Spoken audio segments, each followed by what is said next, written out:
Quero saudar a todos com a doce e preciosa graça do nosso Senhor Jesus. Quero também saudar aqueles que nos assistem pelas redes sociais, também pelo YouTube. Espero que a palavra do Senhor fale ao seu coração nessa noite. Sempre quando nós falamos de grandes empreendimentos, como por exemplo o empreendimento militar, a sujeição a fracassos é uma realidade que é inevitável. A possibilidade de erros técnicos, a possibilidade de alguns erros de inteligência, ou até mesmo a possibilidade de deserção pode colocar em risco toda a missão. Da mesma maneira, quando nós pensamos no processo de discipulado, quando nós pensamos em iniciarmos um empreendimento em que vamos seguir a Jesus, vamos nos submeter à sua palavra, vamos viver conforme os seus ensinos, vamos pensar conforme a sua mente, a sujeição a alguns fracassos também é real. Porém, esses fracassos não devem ser determinantes. Esses fracassos precisam ser contornados. É isso que Jesus vai falar aos seus discípulos. Quero mostrar nesta noite que os discípulos de Jesus, eles podem, em seu processo de discipulado, contarem com alguns fracassos.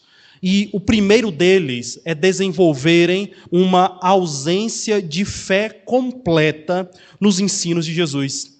E o segundo fracasso que um discípulo pode enfrentar é a grande ideia de agora, mesmo seguindo a Cristo, viver preocupado com os status, buscar status. Porém, nessa noite eu quero falar apenas do primeiro fracasso, que é a ausência de fé completa nos ensinos de Jesus. Mas como assim? É possível seguir a Jesus e não ter fé nos seus ensinos? É possível seguir Jesus e ser incrédulo? É isso que nós veremos nessa noite. Vá comigo para Lucas capítulo 9. O texto já foi lido. Quero ler com você bem rapidamente os versos 37 até o verso 45. Lucas 9, do 37 ao 45. E diz assim a palavra do nosso Deus. No dia seguinte, ao descerem eles do monte, veio ao encontro de Jesus grande multidão. E eis que dentre a multidão surgiu um homem, dizendo em alta voz: Mestre, suplico-te que vejas meu filho, porque é o único.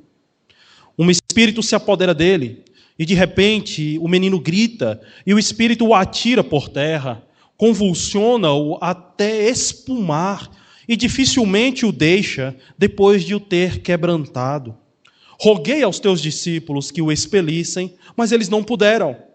Respondeu Jesus: Ó geração incrédula e perversa, até quando estarei convosco e vos sofrerei?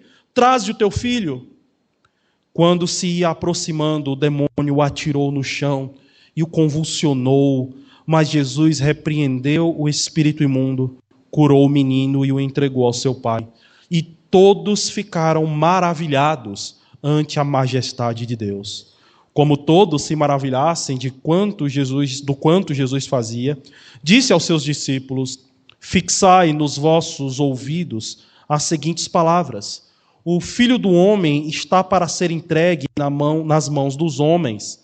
Eles, porém, não entendiam isto, e foi-lhes encoberto para que o não compreendessem, e temiam interrogá-lo a este respeito.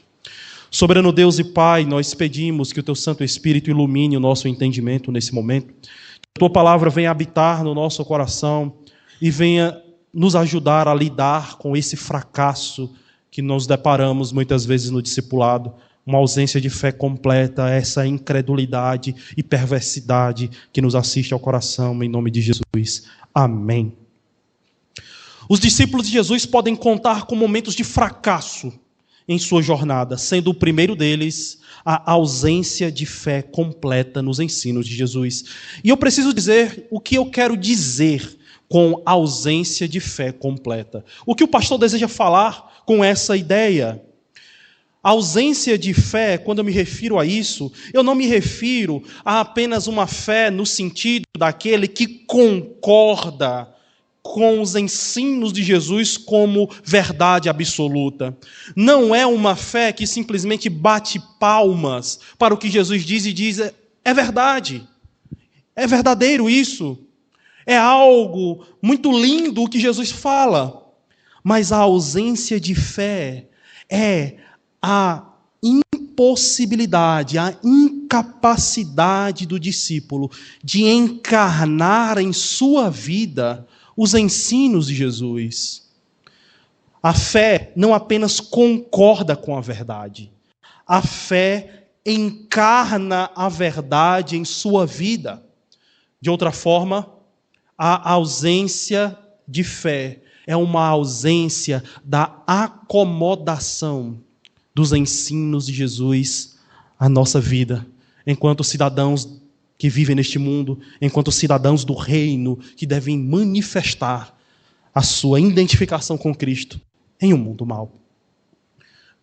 No verso 37, nós somos informados que passou-se um dia entre a manifestação gloriosa de Cristo, onde a glória de Cristo se manifestou na transmutação do seu rosto, que se tornou um rosto resplandecente, suas vestes, aquela teofania, aquela manifestação de Deus por meio das nuvens e da voz que disse a Pedro, Tiago e João, este é o meu filho, a este ouve. No dia seguinte, eles descem do monte, logo após essa expressão magnífica da glória de Deus.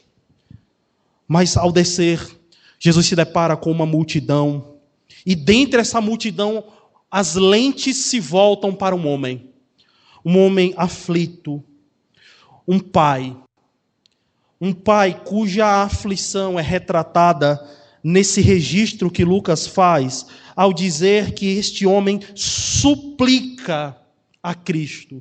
É literalmente palavras, súplices carregadas de emoção, de lágrimas. Esse pai está aflito por uma razão. O seu filho é atormentado por demônios. E a descrição dos sintomas que essa criança vem sentindo gera em nós um verdadeiro patos, uma grande compaixão, um senso de condoimento. Afinal de contas, percebo o relato como é um relato dramático. O demônio convulsiona-o até espumar. Dificilmente o deixa. Antes de se apoderar, o menino grita. O demônio joga ele no chão. E então vem as convulsões, o espumar, e dificilmente o deixando. E literalmente, apenas quando quebranta-o, em outras palavras, deixa ele mole, sem forças. É um relato dramático que desperta em nós um grande senso de compaixão por essa criança. Aqui no verso 40, nós temos uma informação importante. O pai, antes de tudo, solicitou aos discípulos de Jesus que expulsassem esse demônio, que expelissem esse demônio, que trouxessem o alívio a esse pequeno. E lembrem-se, no capítulo 9, nesse mesmo capítulo, no verso 1, Jesus deu autoridade aos discípulos para expelir demônios. Porém, esses discípulos fracassaram. Eles não puderam. Eles não conseguiram expelir essa casta maligna, apesar da permissão e autoridade do próprio Cristo. Então, já se fica aqui uma pergunta no ar. Por que os discípulos fracassaram? Se receberam a autoridade de Cristo sobre demônios. Por quê? Qual a razão? Qual o problema que eles se depararam aqui? Eles deveriam conseguir. Perceba um detalhe importante aqui, é um parêntese. Perceba, o fracasso dos discípulos de Jesus não limitou a esperança desse pai no próprio Jesus. Ou seja, os discípulos de Jesus falharam, Mas esse pai não se sentiu desencorajado a buscar o mestre desses discípulos. Algo bem diferente nos nossos dias, em que temos muitos discípulos de Jesus. Mas quando algumas pessoas observam os fracassos desses discípulos, rapidamente se desencorajam, perdem as esperanças no próprio Cristo. Não vou mais à igreja, não vou mais comungar, ora, não vou mais nem ler a Bíblia, esse negócio de cristianismo é falido. Olha, esses discípulos tão fracassados, tão falhos. Esse pai não foi assim. A sua esperança perseverou no Cristo, apesar dos seus discípulos demonstrarem fraqueza.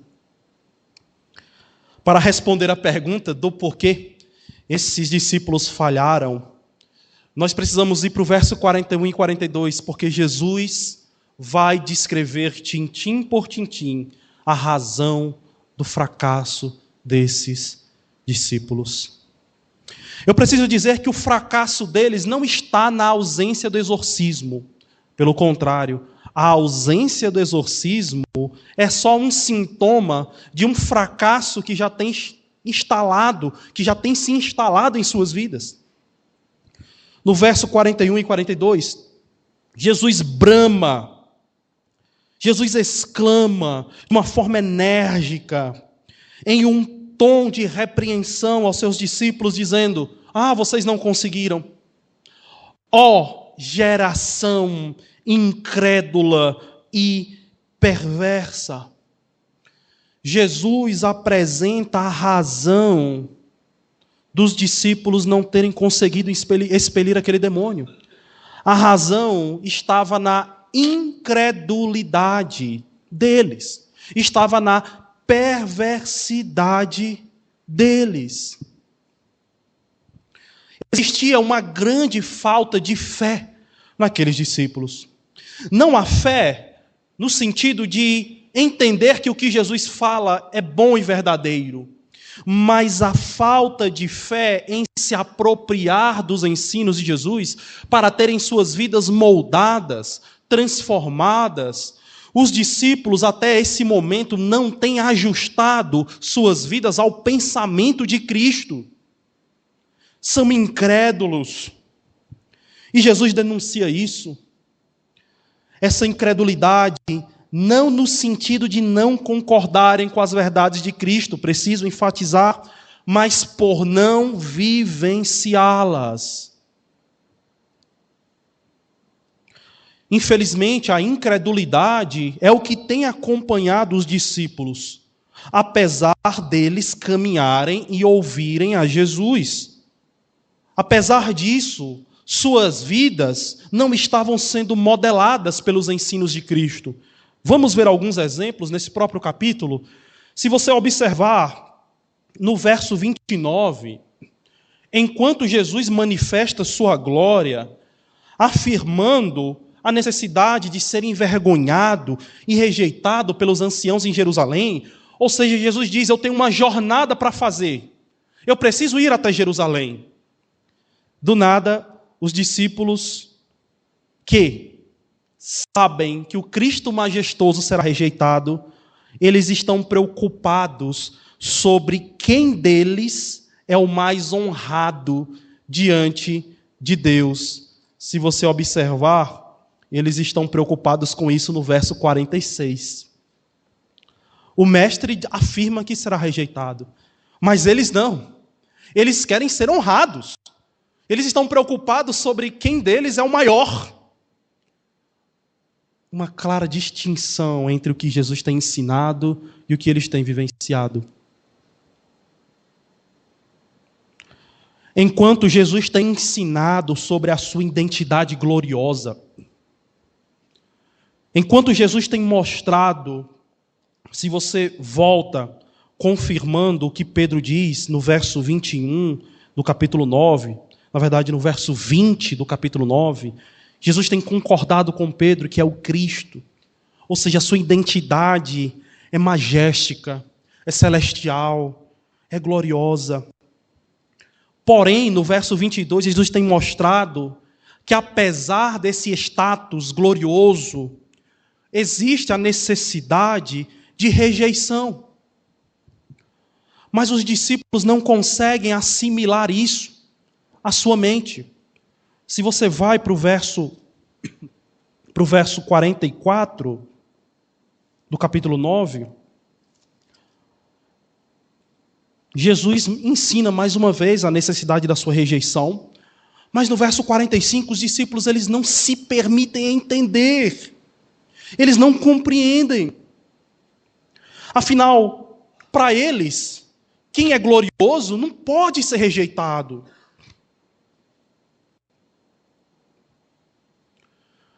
Como nós aprendemos no capítulo 6 de Lucas, verso 29, o ministério de Jesus é marcado pela retirada de limites e divisões que a sociedade impõe a determinados grupos.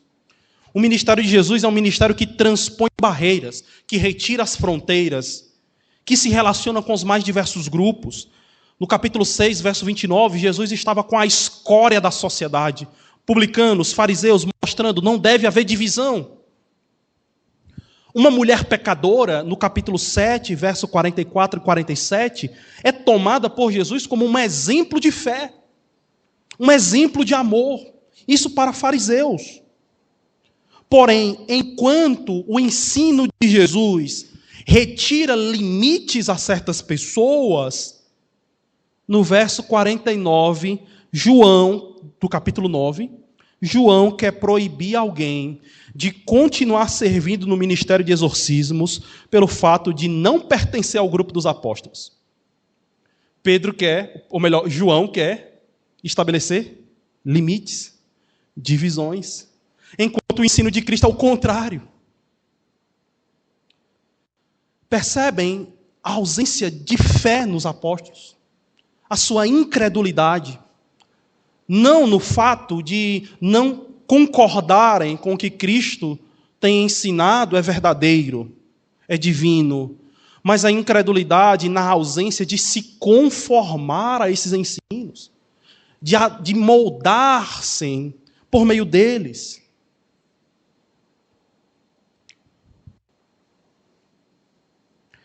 No verso 41 do capítulo 9, além da incredulidade, Jesus os chama de perversos. E a palavra perverso aqui é justamente aquele que se opõe, aquele que vai de encontro àquilo que está sendo proposto. A perversidade dos apóstolos reside no fato de que suas vidas têm seguido o oposto, têm distorcido aquilo que eles têm aprendido como propósito de Deus em Cristo. Jesus tem ensinado A, eles têm feito B. Incrédulos.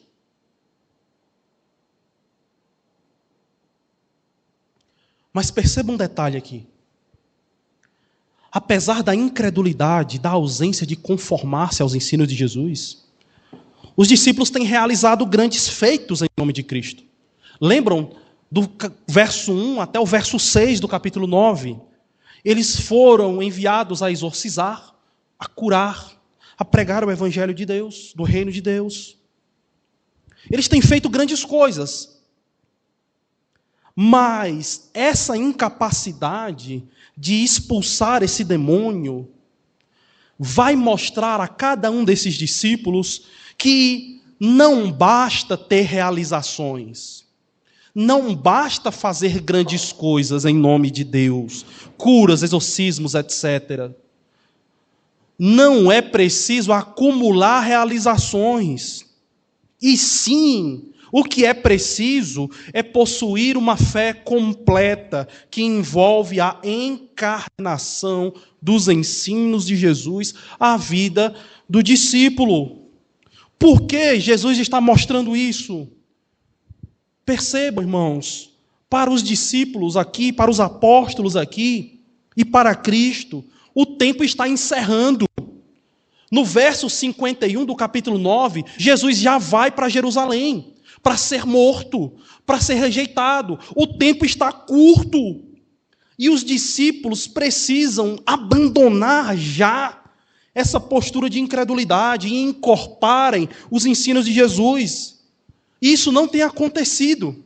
O tempo tem chegado. Eles precisam urgentemente encarnar em suas vidas os ensinos do reino, mas isso não tem acontecido ainda. E é nesse ponto, irmãos, da ausência de uma fé completa, incredulidade e perversão, que os discípulos têm fracassado em sua jornada. Muitas realizações, mas para ser discípulo de Jesus não basta tê-las, e sim encarnar, vivenciar, modelar-se aos ensinamentos que ele tem transmitido. Meu irmão, você não pode reduzir o discipulado de Jesus a realizações estrondosas. Ah, pastor, mas eu estou, em nome de Cristo, fazendo algumas coisas. O discipulado não é sobre isso. Enquanto você vive no mundo sem incorporar os ensinos de Jesus de modo completo à sua vida, você está incorrendo nas vias da incredulidade, como os discípulos. Nós facilmente limitamos a vida com Jesus a realizações. Nós queremos, como igreja, por exemplo, realizar grandes eventos. Nós queremos lotar esses bancos. Nós queremos pessoas aqui que não caibam neste prédio. Nós queremos ter esse prazer de sair de uma programação e dizer, foi uma bênção. Por quê? Você viu tanto de gente? Muitas vezes, como crentes, nós queremos construir templos. Nos perguntamos, nossa, tanto tempo aqui, não temos mais de uma congregação. Tem que fundar trabalho, tem que abrir templos, tem que abrir congregações, etc. Nós queremos construir e almejar grandes estruturas. Queremos que a igreja promova grandes impactos públicos. Nos incomodamos, nossa, essa igreja não faz nada. Essa igreja não atua, igreja parada. A gente quer ter aquele prazer de dizer assim, nossa, uau, olha quantas realizações em nome de Jesus, olha os eventos, olha os prédios que construímos, olha os nossos empreendimentos outros, olha a nossa atividade. E claro, isso não é errado em si. O erro é limitarmos a nossa vida cristã a essas realizações, a esses feitos, enquanto nós vivemos no mundo sem encarnarmos o modo cristão de vida. Realizamos coisas magníficas, estrondosas, como igreja, de modo particular. Porém, a nossa vida não se acomoda ao que Jesus diz. E esse é o mal, esse é o problema. Essa é a manifestação do fracasso no discipulado. Não adianta grandes realizações se nós, na nossa vida, não encaramos a oração e a leitura bíblica com a vitalidade com que Cristo ensina. Queremos realizações, mas estamos desprezando o valor que Deus, que o Senhor Jesus nos ensina sobre a oração, sobre a palavra. Não adianta grandes realizações se nossa fé falha em nos relacionarmos com as pessoas conforme a Bíblia orienta. A Bíblia define o modo como eu devo responder a alguém. A Bíblia define o modo como eu devo tratar um irmão que peca. Ou a Bíblia também define o modo como eu devo agir em relação a um irmão necessitado, a um irmão aflito. E essas relações, elas precisam ser regidas pela Escritura e obedecidas assim. Não adianta ter grandes realizações se nesse trato com as pessoas, o modo como Jesus tem nos ministrado não é observado. Não adianta grandes realizações, enchermos bancos, várias construções, modificarmos a nossa estrutura, tornando-a templária, magnífica, se nós continuamos pervertendo a maneira bíblica de como o nosso trabalho e os nossos ganhos devem ser encarados. se nós idolatramos os frutos do nosso trabalho, se o nosso trabalho foi elegido em nossos corações como um ídolo, que não nos permite realizar mais nada em prol do reino, em prol do irmão, em prol da igreja. As minhas realizações não são marca de um discipulado efetivo. Meu irmão, o tempo está se esgotando. Jesus já sofreu, Jesus já foi rejeitado e ele já ressurgiu. Mas o tempo que se esgota, meu amado, é o tempo de nos encontrarmos com ele. Logo, logo estaremos em sua presença. Logo, logo estaremos face a face, prestando contas do modo como desenvolvemos o nosso discipulado aqui na terra. É preciso entendermos que esse empreendimento de Jesus exige o engajamento na apropriação e vivência do que Cristo tem nos dado da parte de Deus. Nós não devemos ser incrédulos. Precisamos rapidamente abandonar esse estilo de vida, de uma fé que concorda, que balança a cabeça, que diz é lindo isso que Jesus ensina, mas que não encarna isso na vida. Precisamos abandonar essa postura incrédula e perversa. Pois se não agirmos assim, apenas nós estaremos evidenciando o nosso fracasso como discípulos, como aqueles discípulos que não conseguiram exorcizar aquele demônio. Esse evento, a ausência da possibilidade do exorcismo, é uma evidência de que caminhar com Jesus não é só realizações, é preciso se enquadrar naquilo que ele tem ensinado e ministrado. Temos dito aqui nessa noite, ou tenho dito nessa noite a vocês, que os discípulos de Jesus podem contar com momentos de fracassos na sua jornada, sendo o primeiro deles a ausência de uma fé completa nos ensinos de Jesus, a ausência de uma fé sólida. Sim, a presença de incredulidade. E quando nós meditamos ainda nesse ponto, de como os discípulos não se apropriam daquilo que Jesus tem ensinado, nós avançamos pelo capítulo 9 e verificamos que a debilidade da fé dos apóstolos em associar os ensinos de Jesus às suas vidas se mostram vez após vez.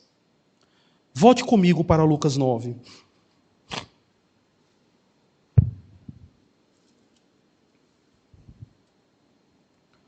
Temos no verso 42 que Jesus exorciza o demônio daquele garoto, e é um garoto pelo uso da palavra, com apenas a sua voz, algo que nós já vimos no capítulo 4, algo que nós já vimos no capítulo 8. Ou seja, o problema não é a autoridade em si, pois a mesma autoridade foi dada aos apóstolos. O problema é a incredulidade dos apóstolos em, até nesta altura, não se conformarem ao modo de viver e pensar que Jesus tem ministrado. Agora, quando Jesus realiza esse ato de exorcismo, no verso 42, no verso 43 ele percebe que o povo ficou maravilhado, e Lucas destaca isso. No verso 43 do Lucas 9, o povo fica atônito, porque viram na ação de Jesus Cristo a própria majestade de Deus. Eles viram a glória, a autoridade de Deus em Cristo Jesus ao exorcizar aquele demônio. Agora, Jesus poderia alimentar isso, né? Dizendo, realmente, fiquem atônitos. Realmente se maravilhem com a minha majestade, com o meu poder. Me adorem. Mas Jesus percebe que essa atitude ela é danosa à fé dos apóstolos. É por isso que rapidamente Jesus mais uma vez vai dizer, Lucas 9, verso 44. Maravilhados com a majestade de Cristo, Jesus diz, epa, epa, epa. Fixem nos seus ouvidos, literalmente grudem na vossa mente o que eu vou dizer. Eu preciso dizer a vocês que o Filho do Homem está para ser entregue nas mãos dos homens. Para quê? Ser rejeitado, ser morto e depois ser vindicado por meio da ressurreição. Ou seja, não pensem que a minha majestade, não pensem que a minha glória não vai me trazer rejeição e humilhação, como vocês estão pensando. Gravem isso. O Filho do Homem será entregue nas mãos dos homens para a sua humilhação. Agora percebam isso. Verso 45. É a segunda vez que Jesus expressa essa realidade, que ele será entregue. Verso 45, na primeira parte. Eles, porém, não entendiam isso. Essa não compreensão dos apóstolos nos leva a questionar o seguinte: por que eles não entendem isso? Por que eles não conseguem compreender que Jesus precisa ser rejeitado e humilhado? E a resposta nós já demos lá em cima. Sabe por que eles não entendem isso? Porque os discípulos não estão moldando suas vidas e mentes aos ensinos de Jesus. Eles ainda estão pensando conforme as categorias de sua época. No código de conduta do mundo greco-romano, quem é majestoso sempre será honrado.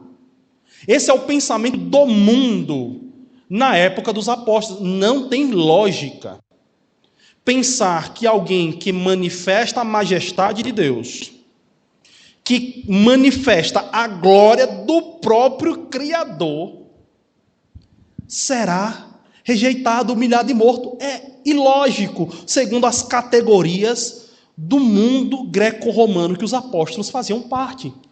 Porque eles estão pensando dentro dessa caixa, sem acomodar a sua mente aos ensinos de Jesus. Eles não entendem. Mas para Jesus existe uma relação muito necessária entre sua glória, majestade e destino cruel que o aguarda. Da mesma forma que existe uma ligação muito necessária entre a glória de Cristo, sua majestade e a perseguição que os apóstolos e todos os seus discípulos também hão de enfrentar, como ele já deixou claro lá no capítulo 6, verso 22, que deveríamos ficar extremamente alegres quando, por causa do seu nome, que é glorioso e majestoso, formos rejeitados pelos homens, reputados como indignos.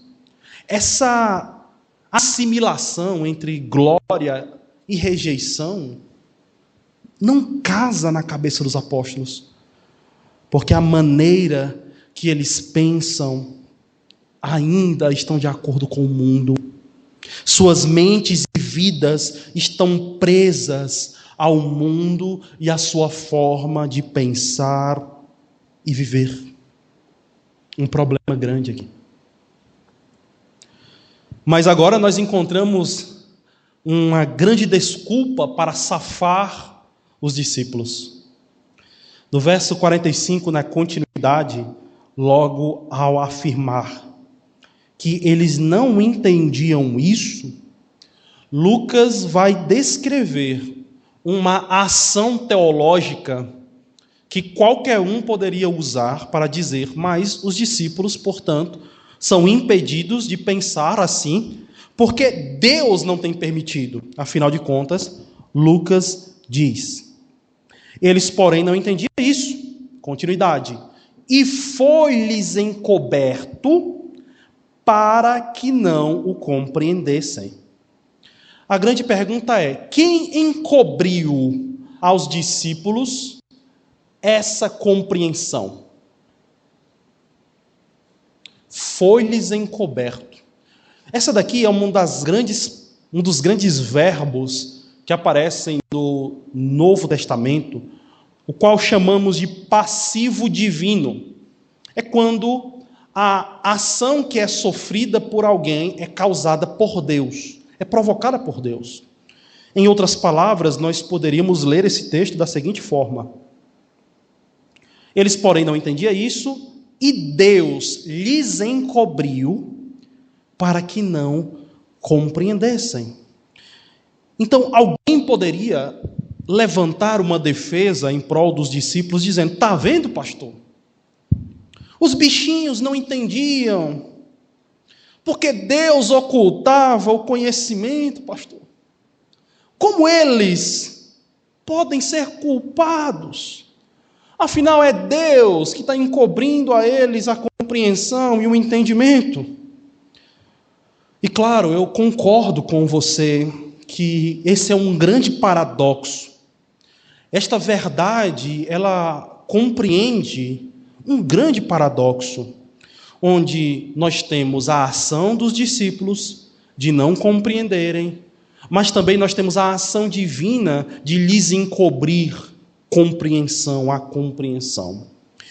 Quando nós lidamos com esses dois dilemas na teologia, ou seja, essa compreensão entre a relação da soberania de Deus e da responsabilidade do homem, nós estamos diante do maior dilema da teologia.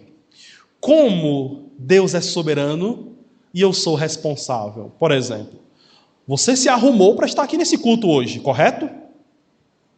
Você decidiu clicar nesse link e assistir essa pregação. Porém, apesar de você querer, Deus também determinou esse momento para você. Então, até que ponto nós somos responsáveis e Deus é soberano? Essa é a grande discussão, e eu não pretendo saná-la aqui, afinal de contas ela nunca foi sanada há 2000 anos.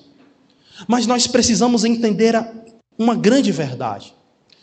A verdade é que o exercício da soberania divina não anula a responsabilidade do homem. Em outras palavras, muitas vezes, ou melhor dizendo, sempre, a soberania de Deus estará em concordância com a responsabilidade do homem.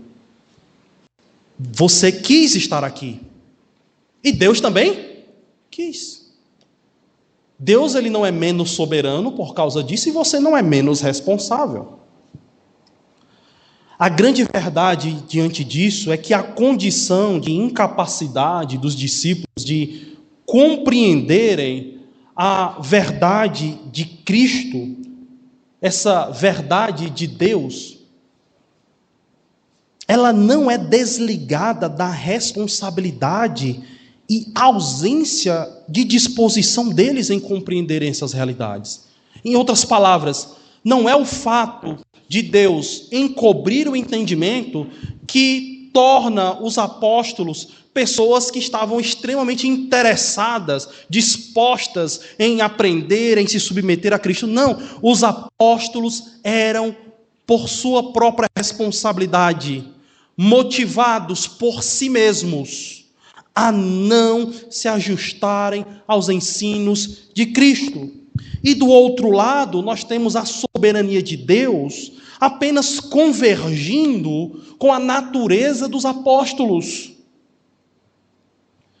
Apesar dessa condição de ignorância ser parte da ação de Deus, ela também está em acordo com a vontade dos próprios discípulos, de não se conformarem ao pensamento de Jesus. Em outras palavras, Deus quis que eles não soubessem, mas eles também não queriam saber. Essa é a grande verdade. Pois a soberania de Deus não anula a responsabilidade do homem. Deus quis que você estivesse aqui, mas também você quis estar aqui. Deus quis que eles não entendessem conforme os seus propósitos, mas eles também não queriam compreender. Eles não queriam pensar conforme as categorias de Cristo. E é interessante, porque olhando por esse prisma dos discípulos não se disporem a pensar conforme os pensamentos de Cristo, nós vemos a responsabilidade deles nessa incompreensão, pelo fato deles terem algo que nenhuma pessoa ou outra tem. No capítulo 8, verso 10, Jesus descreve que aos discípulos foi dado o privilégio de conhecerem os mistérios do reino. Jesus disse que nenhuma outra pessoa tinha acesso ao conhecimento que os apóstolos estavam desfrutando. E a ausência de uma resposta a esse conhecimento não exclusivo é de plena responsabilidade dos apóstolos. Suas mentes e vidas não serem moldadas aos mistérios do reino que somente a eles tem sido revelado, é de plena responsabilidade deles. Perceba que também, até aqui, por 2 vezes, só nesse capítulo, Jesus vem apelando às mentes e corações deles a respeito da necessidade de Cristo ser entregue aos homens para ser rejeitado e morto. Jesus vem urgindo, entendam, entendam, entendam. Mas eles não querem entender. Ou seja, Jesus dá a eles a responsabilidade de compreenderem as realidades dos seus ensinos. Então, sim, Deus tem privado os discípulos do conhecimento da verdade, mas este ato soberano está em pleno acordo com a indisposição dos discípulos de compreenderem que a glória e a majestade de Cristo precisam desaguar em desonra e rejeição. Eles não se rendem ao modo de pensar do reino de Deus. Eles estão preferindo seguir uma estrutura mundana na forma de pensar, onde quem tem honra sempre será honrado. A falta de fé dos apóstolos recai sobre sua própria responsabilidade. Eles são indesculpáveis, apesar do decreto divino. João Calvino, em suas Institutas da Religião Cristã, no volume 1, ele escreve a seguinte frase.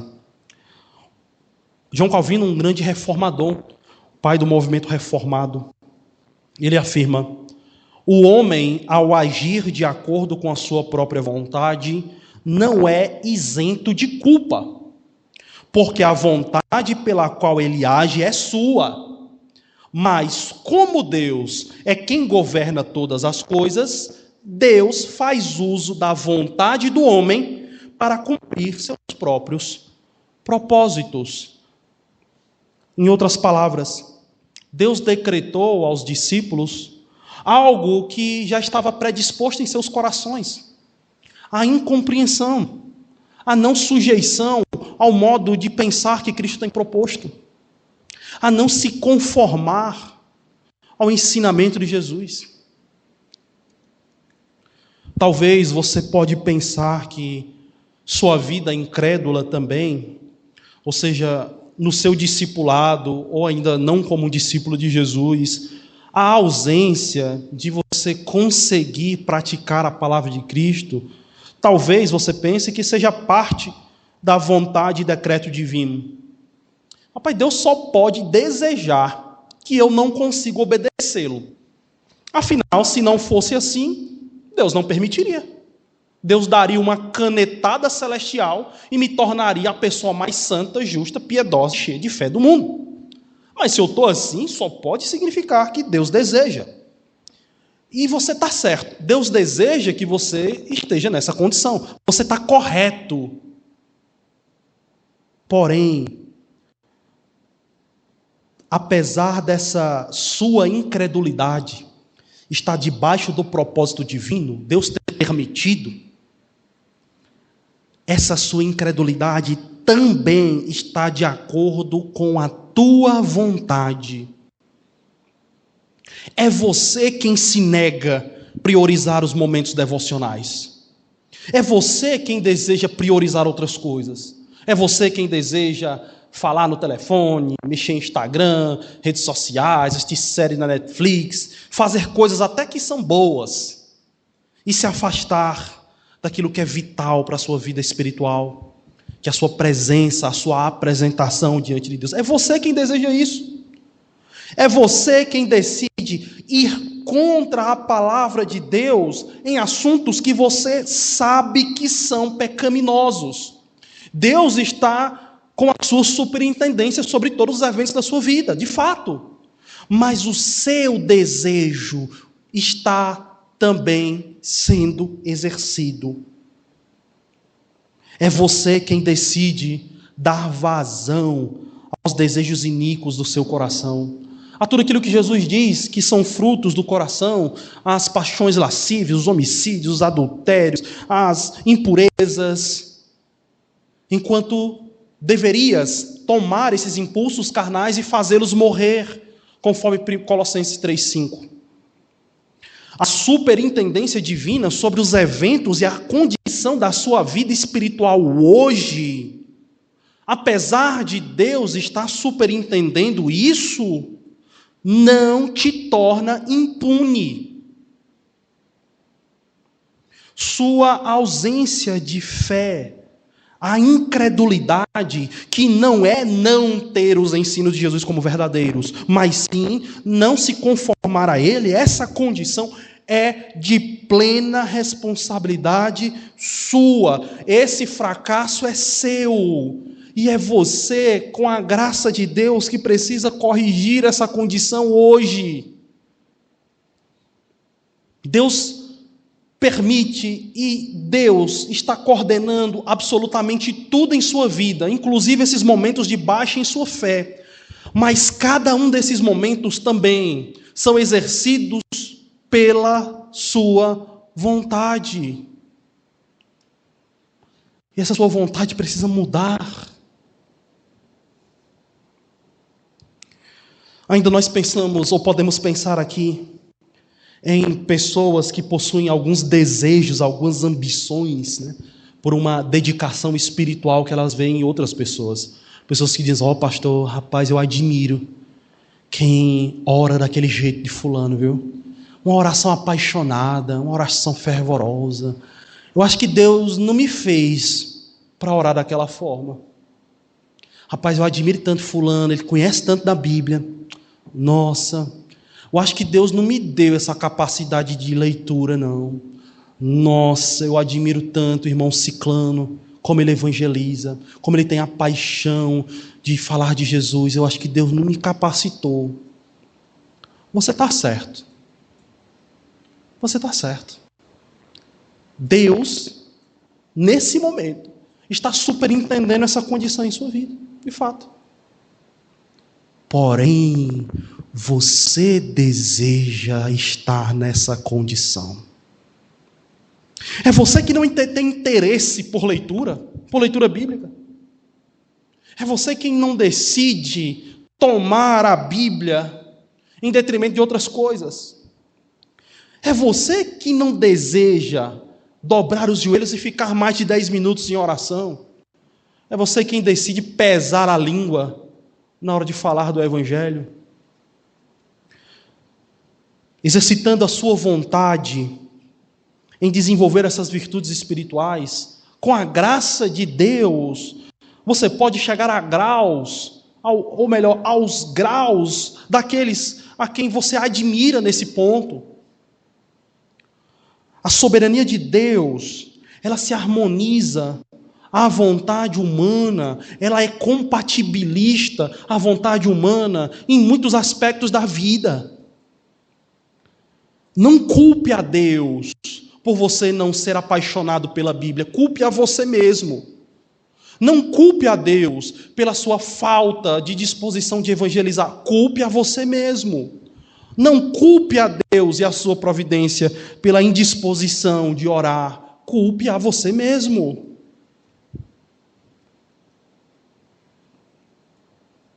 Meu desejo, meu irmão, é que você de fato entenda que a vida como discípulo de Jesus pode contar com esses fracassos.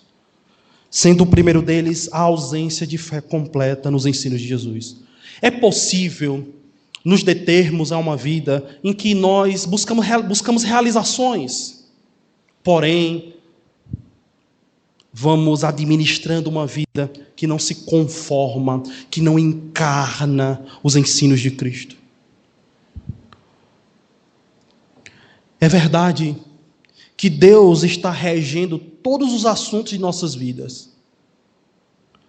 Mas é verdade também que a debilidade de nossa fé é responsabilidade nossa. E precisamos, portanto, de volver, de arrependimento, de reparar, contando com a graça de Deus, para sermos discípulos corretamente engajados na jornada com Jesus. E esse engajamento não é um engajamento de obras, de realizações, mas é um engajamento de uma apropriação vivencial, uma conformação à mente de Cristo e aos seus ensinos. Que o Senhor te faça próspero no seu discipulado, como alguém que de fato tem vivenciado e se dispõe a vivenciar os seus ensinos. Não apenas balança a cabeça dizendo, é verdade, eu concordo, isso é lindo, mas que diz, eu preciso mudar a minha vida, ajustá-la a isso que eu acabei de ouvir. Que o Senhor te ajude, te faça um novo homem, uma nova mulher, te levante desta poeira, você bata a poeira dessa queda e torne a um discipulado eficiente, eficaz, genuíno, ao lado do Senhor Jesus. O tempo se aproxima, irmãos. É hora de ajustarmos a nossa vida como discípulos de Cristo, abandonando o fracasso da incredulidade, adotando uma postura cheia de fé. Uma fé que não é apenas de acreditar, mas de viver aquilo que nós ouvimos da parte de Jesus. Que Deus nos abençoe. Senhor, muito obrigado pela Tua palavra, que ela cumpra os seus devidos efeitos na vida de cada um desses ouvintes, daqueles, Senhor, que serão abençoados por qualquer via, essa via presencial, a via online. Que a Tua palavra venha convidar pessoas a viverem um verdadeiro discipulado. Não apenas a busca por realizações espirituais, não a busca por feitos, mas sim a busca por se conformar aos Teus ensinos de um modo adequado, uma verdadeira fé completa. Que o Senhor abençoe estes irmãos com a Tua graça, levando-os ao arrependimento, se necessário, fortalecendo os passos daqueles que estão firmes, lutando para não serem meros ouvintes da Tua palavra, mas ávidos praticantes. Nos torna, Senhor, discípulos eficientes, discípulos completos e não apenas discípulos que se veem em caminhos de perversão e incredulidade. É o que nós te rogamos, que o Senhor também faça o convite àqueles que ainda não seguem contigo, aqueles que ainda não decidiram seguir a jornada com o Senhor, que se sintam convidados e atraídos pelo Teu Espírito Santo, a fim de vivenciarem essa jornada, uma jornada de ouvi-lo e de viver, de se conformar com aquilo que o Senhor tem ministrado aos nossos corações. É isso que nós te pedimos, oramos no nome santo de Jesus. Amém.